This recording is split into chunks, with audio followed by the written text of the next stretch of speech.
Hello everyone, welcome to my channel. आज की हमारी वीडियो क्लास 11th के लिए है और आज हम लोग डिस्कस करेंगे theory base of accounting. Previous 2 videos जो हम लोगों ने क्लास 11th की पोस्ट की हैं उसमें हम लोगों ने बेसिक अकाउंटिंग डिस्कस की थी। पहली वीडियो में हम लोगों ने डिस्कस किया था कि अकाउंटिंग क्या होता है। दूसरी वीडियो में हमने डिस्कस किया था सम बेसिक अकाउंटिंग टर्म्स जो कि अकाउंटिंग से रिलेटेड होती है। आज उसी से रिलेटेड हम एक तीसरी वीडियो बना रहे हैं हमारे, जिसमें कि जो हमने अकाउंटिंग टर्म्स पढ़ी थी, हम जो अकाउंटिंग ट्रीटमेंट करते हैं हम लोग अकाउंटिंग में, वो कहाँ से स्टार्ट होता है, उसका बेस क्या है, व्हाट इज अकाउंटेंसी, वो अकाउंटेंसी क्या होती है, थ्योरी बेस क्या होता है अकाउंटिंग का, आज हम उसके बारे में पढ़ते हैं। Now coming back to the topic, हमारा जो टॉपिक है वो है GAAP. GAAP is GAAP GAAP. GAAP का मतलब है generally accepted accounting principles. Means वो एक प्रिंसिपल्स जो अकाउंटिंग में हमारी हेल्प करती हैं, जो हमारे अकाउंटिंग का बेस फॉर्म करती हैं और ये all over the world same रहती हैं। और ये प्रिंसिपल्स सब जगह यूनिफॉर्मली फॉलो होती हैं। यूनिफॉर्मली क्यों फॉलो होती हैं? जिससे हमारे अकाउंटिंग में कोई चेंज ना है, कोई मिसलीडिंग ना है। जिससे हम लोग अगर अपनी डाटा को किसी और कंपनी के डाटा से कंपेयर करना चाहें तो हम उसे इजिली कंपेयर कर सकें। Now, what is GAAP? GAAP is a set of principles, rules that is to be followed to prepare books of accounts. GAAP क्या है? GAAP वो अकाउंटिंग प्रिंसिपल्स का सेट है जो हम लोग फॉलो करते हैं while preparing books of accounts. Now, there are the certain features of GAAP. First is these are the set of rules जो कि easily understandable होता है, जिससे हमारा डाटा कंपेरेबल बनता है, जिससे हमें डाटा को प्रिपेयर करने में हेल्प मिलती है। Second, these are man made, मतलब इंसान बनाता है, भगवान तो बना के भेजते नहीं। दीज आर साइंस एक्सपेरिमेंट्स, जैसे इंसान अपने रियल लाइफ एक्सपीरियंसेस से शेयर करता है, रियल लाइफ एक्सपीरियंसेस से ड्रॉ आउट करता है और उसे बनाते हैं। These are not static. Static मतलब होता है फिक्स्ड नहीं है। जैसे साइंस के एक्सपेरिमेंट्स आपके फिक्स्ड है, it is not fixed. It can change according to the time. It can change according to the situation. It can change according to the company and industry. Last is should satisfy the following conditions. ये जो हमारा gap है इसको ना apply करते हैं accounting principles को, तो इन्हें अप्लाई करने से पहले हमें देखना पड़ेगा कि ये 3 प्रिंसिपल्स को फॉलो कर रहे हैं या नहीं कर रहे हैं, 3 कंडीशंस को सेटिस्फाई कर रही हैं या नहीं कर रहे। First is relevance. Relevance means क्या हमें इनकी रिक्वायरमेंट है या नहीं है, डू वी रिक्वायर इट और नॉट। सेकेंड, ऑब्जेक्टिविटी, क्या ये हमारे सारी ऑब्जेक्टिव्स को, हमारे मोटिव्स को कवर कर रही है या नहीं कर रही है। And next is feasibility. Feasibility mean क्या ये प्रिंसिपल, क्या ये ऑब्जेक्टिव हमारे लिए एक्सपेंसिव है या नहीं है। ये सब हमारे कवर होता है इन सब गैप में। गैप के बारे में डिफरेंट मटेरियल्स में डिफरेंट बातें लिखी है, लेकिन मेन जो क्रक्स है, मेन जो कोर है वो यही है, इससे ज्यादा नहीं है। हमें पढ़ना है कि कितने टाइप की प्रिंसिपल्स होती हैं, क्या होता है इन सब में, वो सब पढ़ना है। हमें मेन इंपॉर्टेंस उसको देनी है, उसका फायदा क्या है, उसकी इंपॉर्टेंस में इस चैप्टर को पढ़ने की। इस चैप्टर को पढ़ने की इंपॉर्टेंस ये है कि अगर जब तक हमें ये चैप्टर क्लियर नहीं होगा तब तक हम अपने आगे की अकाउंटिंग क्लियर नहीं कर पाएंगे। तब तक हम ये चीज क्लैरिफाई नहीं कर पाएंगे कि कौन सी चीज एसेट है, कौन सी चीज एक्सपेंस है, कौन सी चीज क्या है। तो उससे पहले हमें इस चीज को समझना बहुत जरूरी है। इस क्लास के बाद हमारा बेसिक थ्योरी खत्म हो जाएगा क्लास 11 की अकाउंटेंसी का, and then after start with the practical portion of accountancy. Now what is the need to use these gaps. इस गैप को फ्रेम आउट करने की क्या जरूरत है, क्या नीड है, to bring out uniformity, to make data comparable and understandable. Means uniform बनाना, सारे स्टैंडर्ड्स, रूल्स, रेगुलेशंस एक जैसे कॉमन बनाना, जिससे हमारा डाटा इजी रहे, कंपेरेबल रहे और अंडरस्टैंडेबल रहे। कि मैं अगर अपना डाटा किसी और कंपनी से कंपेयर करना चाहूँ तो दोनों कंपनीज के अगर रूल्स अलग अलग होंगे तो हम कैसे कंपेयर करेंगे अपने डाटा को। दोनों कंपनी अगर different sets of accounting standards follow करेंगे तो हम उन्हें कैसे कंपेयर करेंगे। तो उसके लिए हमें हमारे डाटा को सिंपल, इजी और कंपेरेबल बनाना पड़ेगा। वो हमारी हेल्प करता है अकाउंटिंग प्रिंसिपल्स। अकाउंटिंग प्रिंसिपल्स हमारे 2 टाइप के होते हैं। गैप हमारे 2 टाइप के होते हैं। फर्स्ट अकाउंटिंग प्रिंसिपल्स, जिनको हम कंसेप्ट भी बोलते हैं, एग्जाम्पशंस भी बोलते हैं, और कुछ अकाउंटिंग प्रिंसिपल्स को हम लोग कन्वेंशन भी बोलते हैं। ये क्या होते हैं, क्या डाटा होता है इनमें। Now let's study about it. Now let's understand what are the different accounting principles जो हमारी अकाउंटिंग में फॉलो होती हैं और जिसकी हेल्प से हम लोग हमारी फर्दर अकाउंटिंग करते हैं। The very first principle, the very important principle और accounting is going concern concept, या फिर मैं इसे गोइंग कंसर्न प्रिंसिपल भी बोल सकती हूँ, या फिर गोइंग कंसर्न अजम्पशन भी बोल सकती हूँ। आप इसे किसी भी नाम से जान सकते हैं। कंटेंट तीनों सब में एक ही होता है। What is going concern? Going मतलब चलते रहना, कंसर्न मतलब बिजनेस, कि हमने जो बिजनेस स्टार्ट किया है वो फॉरएवर के लिए स्टार्ट किया है। फॉरएवर मतलब होता है for a longer period of time. Means हम इजीली अपना बिजनेस क्लोज नहीं करने वाले। ये नहीं कि हमने आज बिजनेस स्टार्ट कर तो हम 1 साल बाद उसे बंद कर देंगे। नो, हमारे बिजनेस में जो टाइम लिमिट होती है वो इनडेफिनिट होती है, अनलिमिटेड होती है। हमें नहीं पता हम अपना बिजनेस कब बंद करेंगे, और ऑब्वियसली हर किसी को भी नहीं पता कि वो अपना बिजनेस कब बंद करेंगे। दे नोस कि उन्होंने बिजनेस स्टार्ट किया है तो it has to run for a longer period of time. तो same way going concern concept means a businessman assumes that कि वो बिजनेस अपना लॉन्गर पीरियड के लिए रन करेंगे, उसे easily in the mean time उसे बंद नहीं करेंगे। Next is accounting period concept. ये कॉन्सेप्ट इस वाले कॉन्सेप्ट का एक्सटेंशन होता है। एक्सटेंशन मतलब जब हमने अज्यूम कर ही लिया है कि हमारा बिजनेस लंबे समय के लिए चलने वाला है, बिजनेस की अकाउंटिंग को कुछ सर्टेन पीरियड्स में क्या कर देते हैं, डिवाइड कर देते हैं। मतलब अकाउंटिंग की जो अपनी लाइफ होती है, आपकी जो बिजनेस की लाइफ होती है, उसे आप लोग क्या कर देते हैं, कुछ पीरियड्स में ट्रांसफर कर देते हैं, कुछ पीरियड्स में डिवाइड कर देते हैं। पीरियड्स में डिवाइड करने का मतलब क्या कि आप अपनी अकाउंटिंग को जनरली 1 ईयर में डिवाइड कर देते हैं, और इसे हम लोग बोलते हैं अकाउंटिंग ईयर। और अकाउंटिंग ईयर जनरली आपका 1 अप्रैल को स्टार्ट होके आपका एंड होता है 31 मार्च को। That is known as accounting year और business year. Now next is business entity concept. इस कॉन्सेप्ट को अकाउंटिंग एंटिटी कॉन्सेप्ट के नाम से भी जाना जाता है। अकाउंटिंग एंटिटी कॉन्सेप्ट या फिर बिजनेस एंटिटी कॉन्सेप्ट ये कहता है जो हमारा बिजनेस है, जो हमने स्टार्ट किया है, और जिसने ये बिजनेस स्टार्ट किया है, किसने स्टार्ट किया है बिजनेस, ओनर ने। ये ओनर और बिजनेस 2 सेपरेट पर्सन्स हैं। These are 2 separate persons in the eye of law. किसकी नजरों में, इन लॉ, कानून की नजर में, हमारे अकाउंटिंग की नजर में ये 2 सेपरेट पर्सन्स हैं कि जो आपका बिजनेस है वो अलग है, तो जो आपका ओनर है, जो उसे चला रहा है, वो अलग है। आप कहेंगे कि अलग कैसे हो गए, बिजनेस थोड़ा कोई जिंदा इंसान है, ये दोनों अलग कैसे हो गए। ये दोनों अलग ऐसे होते हैं कि ओनर जब भी कोई कॉन्ट्रैक्ट साइन करता है, जब कोई डील फाइनल करता है, तो वो बिजनेस के नाम से करता है, अपने नाम से नहीं करता है। इसीलिए कोई थर्ड पार्टी कभी बिजनेस पे क्लेम करती है किसी धोखे के लिए, किसी भी चीज के लिए, तो वो केस ओनर के ऊपर नहीं करती, वो केस कंपनी के ऊपर करती है। इन द सेम वे आप प्रोडक्ट खरीदने जाते हैं तो आप कंपनी को जानते हैं, प्रोडक्ट को जानते हैं, आप ओनर को नहीं जानते हैं। It is a real life thing कि हम लोग मार्केट में कुछ भी खरीदने जाते हैं तो हम लोगों को ओनर के बारे में नहीं पता। हम लोगों को नहीं पता गोदरेज का ओनर कौन है, हम लोगों को नहीं पता टाटा स्टील्स का ओनर कौन है, हम लोगों को नहीं पता कि हम जो परफ्यूम यूज कर रहे हैं उसका ऑनर, उस कंपनी का ओनर कौन है। हम कंपनी जानते हैं, हम ब्रांड जानते हैं, we don't know the name of the owners of that particular company और that particular brand. In the same way owner और बिजनेस 2 अलग अलग एंटिटीज हैं, 2 अलग अलग सेपरेट पर्सन है। इसीलिए ओनर जो बिजनेस में पैसा इन्वेस्ट करता है उसे हम लोग कैपिटल बोलते हैं, और उस कैपिटल को हम लोग इनसाइड या फिर इंटरनल लायबिलिटी के नाम से भी ट्रीट करते हैं। ये हम लोगों ने हमारी लास्ट वीडियो में पढ़ा था कि ओनर का जो कैपिटल होता है उसे हम लोग लायबिलिटी ट्रीट क्यों करते हैं। उसका आंसर हमें वहां नहीं मिला था, उसका आंसर हमें इस प्रिंसिपल ने दे दिया। इसीलिए ओनर का पैसा कैपिटल ट्रीट किया जाता है, और इसीलिए ओनर जब भी बिजनेस से कोई पैसा निकालता है तो उसे हम लोग ड्राइंग्स कहते हैं, और उसे हम लोग कैपिटल में से क्या कर देते हैं, डिडक्ट कर देते हैं। ऐसा क्या? Now come back to the next concept, that is consistency concept. Consistency concept क्या होता है? कंसिस्टेंट का मतलब क्या होता है? कंसिस्टेंट का मतलब होता है फिक्स्ड, इस चीज को फिक्स रखना। वही हमारा ये कॉन्सेप्ट कहते हैं कि जो भी आप अकाउंटिंग के कॉन्सेप्ट यूज कर रहे हैं, या जो भी आप रूल्स यूज कर रहे हैं, या जो भी आप चीज फॉलो कर रहे हैं, उसको फिक्स रखिए, उसको आप ईयर टू ईयर चेंज मत करिए। क्यों? जिससे आपका डाटा कंपैरेबल नहीं रहेगा। अगर मैंने इस साल ये मेथड यूज कर लिया, फर्स्ट मेथड, नेक्स्ट ईयर मैंने सेकंड मेथड यूज कर लिया, तो मेरा डाटा कंपेयर कैसे रहा? जब इस साल मैं मेथड 1 यूज करूंगी और नेक्स्ट ईयर मेथड 2 यूज करूंगी, तो दोनों से आंसर तो अलग अलग आएगा ना। तो मुझे अपना रिजल्ट देखने के लिए अपना मेथड 1 और मेथड 1 फर्स्ट ईयर में और मेथड 1 सेकंड ईयर में, जब मैं दोनों ईयर में अप्लाई करूंगी, तभी तो मुझे वेरिएशंस पता चलेंगे, तभी तो मुझे चेंज पता चलेगा।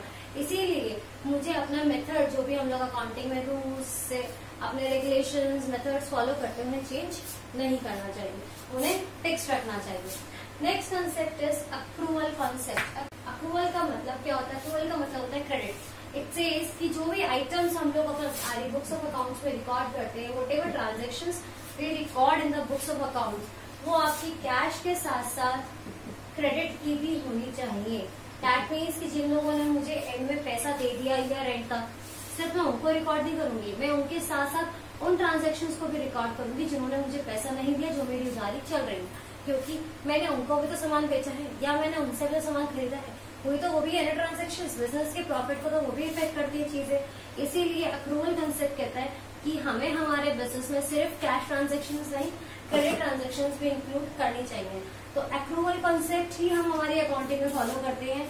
अक्रूवल कॉन्सेप्ट की वजह से हमारी जो अकाउंटिंग है जो हम लोग करते हैं ये हमारी बन जाती है अक्रूवल बेसिस ऑफ अकाउंटिंग। हम हमारी अकाउंटिंग में cash plus credit both transaction use करते हैं। इसलिए जो हमारा अकाउंटिंग सिस्टम फॉलो होता है कंट्री में वो होता है हमारा अक्रूवल बेसिस ऑफ अकाउंटिंग। काफी फर्म्स कैश बेसिस भी यूज करती हैं क्योंकि उनकी ईयर एंड में ट्रांजेक्शन नहीं होती ज्यादा क्रेडिट की, तो उन ट्रांजेक्शन को क्या कर देते हैं, इग्नोर कर देते हैं। लेकिन करेक्ट मेथड है हमारा accrual basis. Now next is your revenue recognition. Very important method, very important principal, because इसे समझना बहुत जरूरी है। ये आपका बहुत बेस बनाता है काफी चीजों के लिए, इसे समझना बहुत ज्यादा जरूरी है। और इससे रिलेटेड आपकी थ्योरी के केस स्टडी क्वेश्चन भी बन जाते हैं छोटे छोटे 2-3 मार्क्स के। तो let's please understand this concept very carefully. Revenue recognition, revenue का मतलब हम लोगों ने हमारी लास्ट वीडियो में पढ़ा था। रेवेन्यू का मतलब होता है इनकम, बिजनेस में होने वाली इनकम। और बिजनेस में आपको इनकम कौन देता है, ये भी हमने पढ़ा था। बिजनेस में हमें इनकम देती है सेल्स। रिकॉग्निशन का मतलब हिंदी में होता है किसी की पहचान करना। तो सेम वे रेवेन्यू रिकॉग्निशन का मतलब क्या हुआ कि जो बिजनेस के लिए इनकम है उसकी पहचान करना। कैसे पहचान करेंगे, सपोज इसका एग्जाम्पल लेते हैं कि मुझे एक पर्सन ने 10,000 रुपए दिए, लेकिन मैंने उसे सामान नहीं बेचा है, उसने मुझे सिर्फ रुपए दिए हैं, तो क्या वो 10,000 रुपए मेरी इनकम है? यस और नो? नो, क्योंकि मैंने उसके अगेंस्ट काम ही नहीं करा। इनकम अर्न करना होता है कि 2 वे प्रोसेस। मैं सामान दूं तब मुझे वो बंदा पैसे देगा, लेकिन यहाँ मैंने सामान दिया ही नहीं, उसने मुझे पैसे दिए, तो वो मेरे लिए क्या है, वो मेरे लिए इनकम नहीं है, वो मेरे लिए क्या है, फ्री का पैसा है, वो मेरे लिए लोन है। तो इसलिए वो मेरी इनकम नहीं हुई, वो मेरा रेवेन्यू कंसिडर नहीं होगा। तो हमें रेवेन्यू की पहचान करनी, रेवेन्यू को रिकॉग्नाइज करना है। अब इसी एग्जाम्पल को मैं दूसरे तरीके से लेती हूँ। मैंने किसी ने मुझे 10,000 रुपए दिए और उसके अगेंस्ट मैंने उसे 10,000 रुपए का सामान बेच दिया, तो वो मेरी इनकम है? यस, वो मेरी इनकम है, बिकॉज यहाँ पे 2 वे प्रोसेस हुआ है। मैंने सामान दिया तभी तो उसने मुझे पैसे दिए, इसीलिए वो क्या है, 2 वे प्रोसेस है। और यही मेरी इनकम है, वो मेरा रेवेन्यू है। जब तक आपका रेवेन्यू कंसिडर नहीं होगा तब तक आप उसके अगेंस्ट काम नहीं करेंगे। बिजनेस में काम करोगे तो पैसा मिलेगा, वरना पैसा नहीं मिलेगा।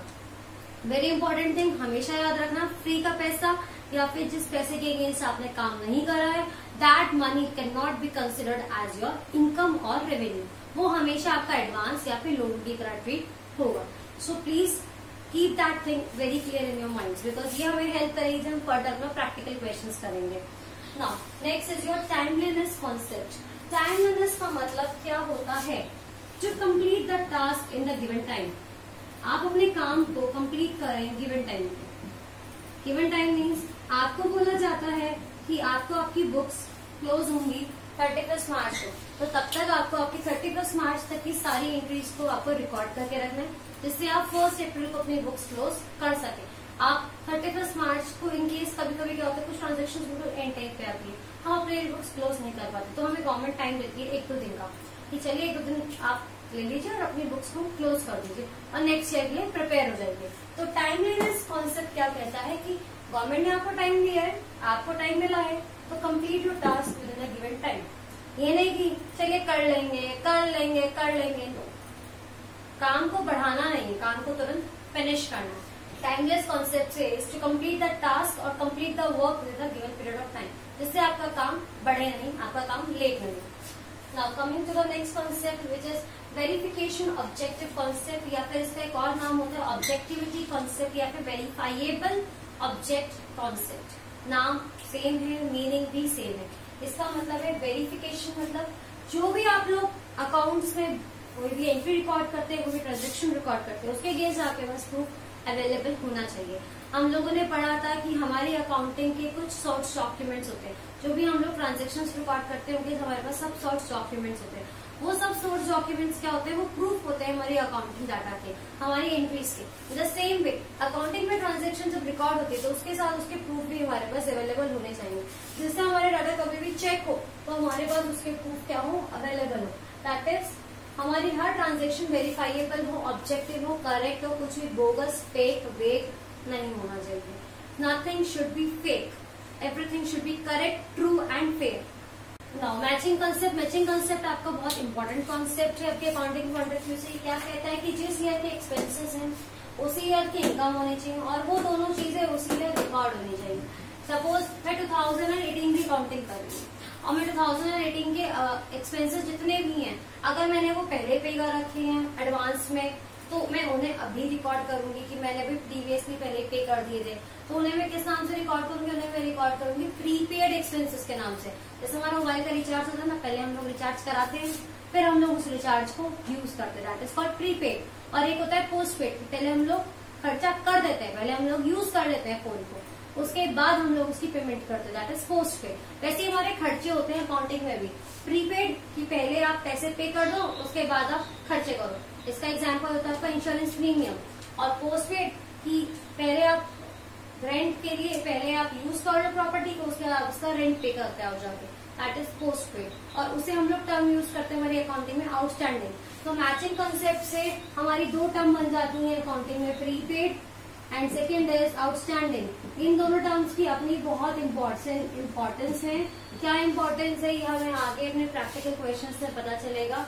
प्रीपेड मीन्स पहले पे करना, आउटस्टैंडिंग मतलब बाद में पे करना। और हम हर टाइप के प्रीपेड आउटस्टैंडिंग एक्सपेंसेस और इनकम हमारे अकाउंटिंग में रिकॉर्ड करते हैं इन द गिवन पीरियड। मतलब जिस साल के एक्सपेंसेस हैं उसी साल में रिकॉर्ड करेंगे, जिस साल की इनकम है उसी साल में, किसी और साल में रिकॉर्ड नहीं करेंगे। अब आप कहेंगे कि मैम अगर किसी और साल की इनकम हमारे इस ईयर में आ गई तो जिसमें हम रिकॉर्डिंग कर रहे हैं तो क्या करें? उसको लात मार के भगा दीजिए, किक इट आउट, माइनस कर दीजिए उसे सिंपली, और कुछ मत करिए। आपको सिर्फ उस जिस साल का डाटा है उसी साल में रिकॉर्ड करना है। आपको अनदर प्रीवियस नेक्स्ट कुछ नहीं लेना, आपको सिर्फ वो करंट ईयर लेना है। आपको सिर्फ उससे मतलब होना चाहिए ना। Next concept is money measurement concept. ये कहता है कि जितना भी डाटा है आपका, जितनी भी ट्रांजेक्शन है आपकी, वो मॉनेटरी टर्म्स में रिकॉर्डेबल होनी चाहिए। उन्हें आप मॉनेटरी टर्म में रिकॉर्ड कर सके तो ये रिकॉर्ड करिए, नहीं तो मत करिए। Only quantitative data is recorded, no qualitative. सिर्फ आप क्वांटिटेटिव डाटा रिकॉर्ड करेंगे जिससे हम मॉनेटरी टर्म्स में कन्वर्ट कर सकें, कोई क्वालिटी रिकॉर्ड नहीं होती। Next is your historical concept. Historical concept आपका कहता है कि जो भी हम लोग एसेट परचेज करते हैं, फिक्स एसेट या फिर जो भी हम लोग स्टॉक वगैरह परचेज करते हैं, ये उनकी हिस्टोरिकल कॉस्ट पे, हिस्टोरिकल कॉस्ट होती है उनकी परचेज वैल्यू पे रिकॉर्ड होता है बिजनेस में। परचेज वैल्यू मतलब जिस दिन हमने परचेज करा है उस दिन उनकी क्या वैल्यू है, उस वैल्यू पे उसे रिकॉर्ड करेंगे, ना कि उस वैल्यू पे जिस वैल्यू पे हम उसे बेच रहे हैं, जिस डेट पे हम उसे बेच रहे हैं। No, it is always recorded according to the value on the date जिस दिन हमने उसे परचेज करा है। और आप कहेंगे जिस दिन हम उसे बेच रहे हैं उस दिन वैल्यू अगर ज्यादा हुई तो कोई दिक्कत नहीं है, वैल्यू रीवैल्यू हो जाती है। और उस दिन जिस दिन आपने उसे परचेज करा है से लेकर जिस दिन आपने उसे बेचा है उस दिन के बीच में जो गैप आता है वो आपके लिए प्रॉफिट माना जाएगा। और उसमें जो भी चेंजेस होते हैं वो हमारे फर्दर अकाउंटिंग प्रिंसिपल से मेंशन होते हैं, लेकिन सिर्फ रिकॉर्डिंग होती है आपके हिस्टोरिकल कॉस्ट के अकॉर्डिंग। नाउ नेक्स्ट है सब्सटेंस ओवर लीगल फॉर्म। ये कहता है कि हम लोग लीगैलिटीज को फॉलो नहीं करते, जो भी हमारे लीगल रूल्स एंड रेगुलेशंस में लिखा था, नो, हमें जो दिख रहा है, जो हमारी अकाउंटिंग कहती है, हम उसके हिसाब से चलेंगे। इसका एग्जाम्पल हम लोग लेते हैं कि सपोज मिस्टर एक्स ने एक लोन लिया है घर खरीदने के लिए। अब उस हाउस पे बैंक का ओनरशिप रहेगा जब तक मिस्टर एक्स उसकी सारी EMI पे नहीं कर देते। आप कहेंगे ऐसे कैसा हो जाएगा? ऐसे हो जाता है अगर मिस्टर एक्स उस घर की एक भी EMI पे करने में इनकैपेबल रहते हैं या फिर उस घर की एक भी EMI पे नहीं करते हैं तो बैंक उस घर को एनेक्स कर लेती है, उस घर को हथिया लेती है, उस घर पे अपना कब्जा कर लेती है। बैंक कहेगी ये घर मेरी प्रॉपर्टी है बिकॉज आपने लोन मुझसे लिया था, जब तक आप मेरा पूरा लोन पे ऑफ नहीं करेंगे तब तक आप इस घर के लीगल ओनर नहीं माने जाएंगे। लेकिन उस घर में रहे तो मिस्टर एक्स रहे हैं, लीगली तो वही ओनर है, लेकिन मिस्टर एक्स को उस घर को बेचने का कोई राइट नहीं है जब तक वो बैंक का सारा लोन पे सेटल नहीं कर देते हैं। नाउ मूविंग फॉरवर्ड, ये है हमारे next principle, that is double aspect concept और डबल एंट्री कॉन्सेप्ट, या फिर हम लोग डबल एंट्री सिस्टम भी बोलते हैं। डबल एंट्री सिस्टम का मतलब होता है हमारी अकाउंटिंग में जो भी डाटा रिकॉर्ड होता है, जो भी ट्रांजेक्शन रिकॉर्ड होती है, उसकी 2 या उससे ज्यादा इफेक्ट होते हैं, और वो जो 2 या 2 से ज्यादा इफेक्ट होते हैं वो हमारे इन 2 साइड्स को इफेक्ट करते हैं। वो बैलेंस शीट को इफेक्ट, या तो एसेट्स को इफेक्ट करते हैं, या फिर वो लायबिलिटीज या कैपिटल को इफेक्ट करते हैं। मीन्स जो भी इफेक्ट होगा ट्रांजेक्शन का, उसके इफेक्ट के बाद हमारी ये जो बैलेंस शीट इक्वेशन होती है, हम लोग डबल एंट्री इक्वेशन भी बोलते हैं, या फिर हमारी अकाउंटिंग इक्वेशन भी बोलते हैं, ये हमेशा सेटिस्फाई होनी चाहिए। इस इक्वेशन का मतलब होता है हमारे बिजनेस में जितना भी कैपिटल लगता है, चाहे वो ओनर लगाए चाहे वो हम लोग बाहर से ले, वो capital at every point should be equal to assets. Assets होती हैं उस कैपिटल से परचेज की हुई बिजनेस की प्रॉपर्टीज। हमेशा ये इक्वेशन सेटिस्फाई होनी चाहिए, इक्वेशन सेटिस्फाई रहेगी, दैट मीन्स आपकी अकाउंटिंग बिल्कुल सही है, आपकी कोई भी चीज में कोई भी गलती नहीं है। And it is very important क्योंकि ये हमारी अकाउंटिंग का बेस है, इसी की से स्टार्ट होती है हमारी अकाउंटिंग। ये हमारी अकाउंटिंग का 0 पॉइंट है। अगर आपको इस अकाउंटिंग समझनी है तो आपको ये पॉइंट क्लियर करना बहुत जरूरी है। Now next is full disclosure concept, या फिर फुल डिस्क्लोजर कन्वेंशन, या फिर कन्वेंशन ऑफ फुल डिस्क्लोजर, या फिर डिस्क्लोजर कन्वेंशन। बहुत सारे नाम है इसके। फुल डिस्क्लोजर का मतलब नाम से ही पता चल रहा है, आप जो भी डाटा रिकॉर्ड करते हैं, जो भी ट्रांजेक्शन्स रिकॉर्ड करते हैं अपने बिजनेस में, उसे आप कंप्लीटली रिकॉर्ड करेंगे। मीन्स आपके बिजनेस में जो भी इवेंट होते हैं, जो भी हैपनिंग्स होती हैं, उसको आपको रिकॉर्ड करना कंपल्सरी। आपको कोई भी डाटा हाइड आउट बिजनेस से नहीं करना। इससे आपके ओनर्स या आपके जितने भी यूजर्स हैं, उनको आपके सारे बिजनेस की करेक्ट इन्फॉर्मेशन अवेलेबल होनी चाहिए। नेक्स्ट इज मटीरियलिटी प्रिंसिपल, या फिर मटीरियलिटी कन्वेंशन, या फिर मटीरियलिटी कॉन्सेप्ट। ये कहता है कि आपको सिर्फ इम्पोर्टेंट या फिर रिलेवेंट डाटा ही रिकॉर्ड करना है बिजनेस में, आपको इस इररिलेवेंट डाटा रिकॉर्ड नहीं करना है। इररिलेवेंट डाटा से मेरा मतलब है, लेट्स टेक वन एग्जांपल, अगर आपने एक एसेट परचेज जिसकी वैल्यू 10 लाख है, वो आपके बिजनेस के लिए इम्पोर्टेंट है, आप उसे रिकॉर्ड करेंगे, उसका बिल अपने साथ अरेंज करना जरूरी है। That is called materiality concept. Next is and the last is prudence concept, या फिर कन्वेंशन ऑफ कंजर्वेटिज्म। ये क्या कहता है? प्रूडेंट का मतलब क्या होता है? प्रूडेंट का मतलब होता है जो भी चीज है संजोग से, मतलब आपको जैसा दिख रहा है उसे फॉलो करो। प्रूडेंट कंसेप्ट एक प्रिंसिपल के ऊपर, एक लाइन के ऊपर फॉलो करता है, that is anticipate for losses not for profits. मतलब आप अपने फ्यूचर में अपने लॉसेस के लिए तैयारी कीजिए, अपने प्रॉफिट्स के लिए नहीं। मतलब हम लोग अपने जब पढ़ते हैं चैप्टर, तो हम ये इस चीज को ध्यान में रखते हुए पढ़ते हैं कि हमारा पेपर बहुत टफ आएगा, पेपर बहुत टफ आएगा, तो उसके लिए हम लोग तैयारी का लेवल भी यहाँ रखते हैं, अपना 100% से भी ज्यादा तैयारी करते हैं, जिससे कि हम लोग अपने hard to hard, tough to tough paper को क्रैक कर सकें। इसीलिए कहते हैं कि एंटिसिपेट फॉर लॉसेस, हम फ्यूचर में मिस हैपनिंग्स के लिए हमेशा रेडी रहना चाहिए। एंटिसिपेट मतलब होता है ready, ready for losses not for profits. हमेशा ये अनुमान लगा के चलिए एक बिजनेस में कि आपको फ्यूचर में लॉस होगा, प्रॉफिट होगा तो आपके लिए वेरी गुड है, बहुत अच्छी बात है, प्रॉफिट हुआ, लेकिन लॉस हुआ तो आप उसे संभालेंगे कैसे, आप उसे कवर कैसे करेंगे, आप उसके लिए प्रिपेयर कैसे होंगे। इसका मैं एक एग्जांपल लेती हूँ छोटा सा। जब जियो कंपनी आई थी इन यूज, जब जियो कंपनी मार्केट में लॉन्च हुई थी, तो उसका सबसे पहला जो मार्केट में लॉन्च आया था वो ये था कि उन्होंने जितने भी इंटरनेट बिल्स थे, इंटरनेट प्लान्स थे, उनको एकदम सस्ता कर दिया।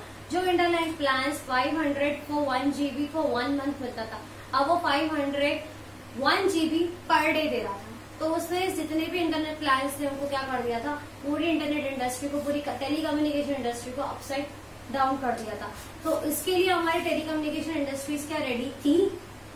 यस और नो, वो तो वही बता सकती हैं, लेकिन हमें इतना पता है कि उसके बाद पूरी टेलीकॉम इंडस्ट्री में आपका इतना वाइड चेंज आया है कि आज आपके सारे प्लान्स सस्ते सस्ते सस्ते हो गए हैं, और जिससे आपका डाटा, जो आपको इंटरनेट डाटा मिलता था, इवन कॉलिंग, वो बहुत इजी हो गई है, बहुत सस्ती हो गई है। तो वो क्या था कि उस एक प्लान की वजह से जो कंपनीज को लॉस हुआ था, उसके लिए क्या उनके पास क्या वो एंटिसिपेटेड था, क्या वो पहले से सोचा हुआ था, क्या उसके लिए वो पहले से प्रिपेयर थे? अगर नहीं थे तो दैट मीन्स उन्होंने अपनी बिजनेस के बारे में प्रूडेंट नहीं थे, मतलब वो बिजनेस के बारे में एंटिसिपेशन, जो उनका फ्यूचर थिंकिंग होती है वो बहुत वीक थी। किसी भी बिजनेस को रन करने के लिए हमारे पास बिजनेस की फ्यूचर थिंकिंग होनी होनी चाहिए कि कल को अगर बहुत वाइड सिचुएशन आ गई, बहुत खराब सिचुएशन आ गई, तो हम उसे कैसे कवर करेंगे, उसके लिए प्रिपेयर होंगे। तो उसके लिए बिजनेस को पहले से ही प्रिपेयर होना पड़ता है। उसके लिए बिजनेस बनाते हैं अपने पास प्रोविजंस या फिर रिजर्व्स, जो आपको फ्यूचर खर्चों से बचाते हैं। जैसे हम लोग हमारी देसी भाषा में बोलते हैं सेविंग्स, कि पहले से ही वो उसके लिए सेव करके चलते हैं ना।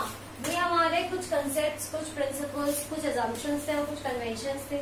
इसके अलावा भी अगर कोई कन्वेंशन या कोई अजम्पशन मेरा से मिस हो गया है तो please tell me in the comment section, I will explain you again.